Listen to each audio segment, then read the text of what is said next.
இது ஒரு காடு, அதுல இருக்கிற ஒரு பெரிய குளம், அதுல இருக்கிற ஒரு பெரிய முதலை.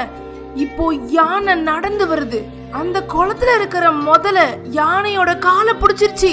கடைசியில என்ன ஆச்சுன்னா முதல்ல செத்து போச்சு, யானை தப்பிச்சிருச்சு. இது என்ன நியாயம்? அதுக்கு முன்னாடி சேனலை சப்ஸ்கிரைப் பண்ணிருங்க. முன்னொரு காலத்துல இந்திரத்யும்னன்னு ஒரு பெரிய மன்னன் இருந்தான்.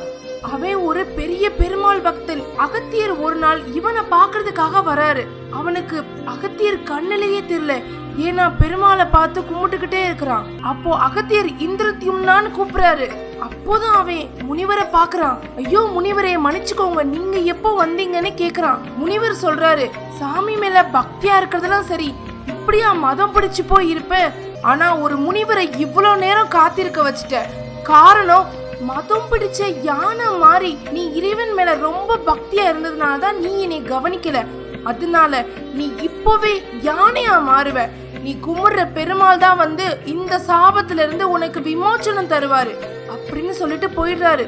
அவர் சொன்னதுமே இந்திரத்யும்னன் யானையா மாறுறான். ஒரு பெரிய காட்டுக்குள்ள யானைகள் கூட்டத்துக்கு தலைவனா இருக்கிறான் இந்திரத்யும்னன். இப்போவே காட்டுக்குள்ள இருக்க ஒரு குளத்துக்கு தண்ணி குடிக்கிறதுக்காக அந்த யானை போகுது.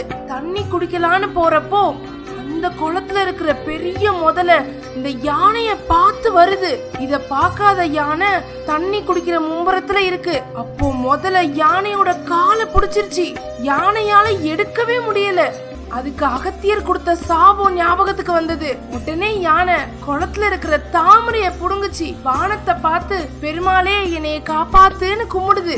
உடனே பெருமாள் கருடாழ்வார் மேல ஏறி பறந்து வந்தாரு. நம்ம பக்தன் கஷ்டப்படுறானேன்னு சுதர்சன சக்கரத்தை எடுத்து முதல மேல விட முதல்ல அங்கேயே செத்து போகுது. யானை உயிர் பழச்சிருச்சு. இதுதான் கஜேந்திர மோட்சம்.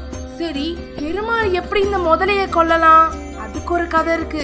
இது கந்துவ முனிவரோட ஆசிரமம். அங்க ஆசிரமத்துல ஒரு குளம் இருக்கு. அந்த குளத்துல ஹிஹின்னு ஒரு இளவரசன் குளிக்கிறதுக்காக வர்றான். அவன் குளிச்சுக்கிட்டு இருக்கிறப்போ அந்த முனிவர் பக்கத்துல உட்கார்ந்துருக்காரு.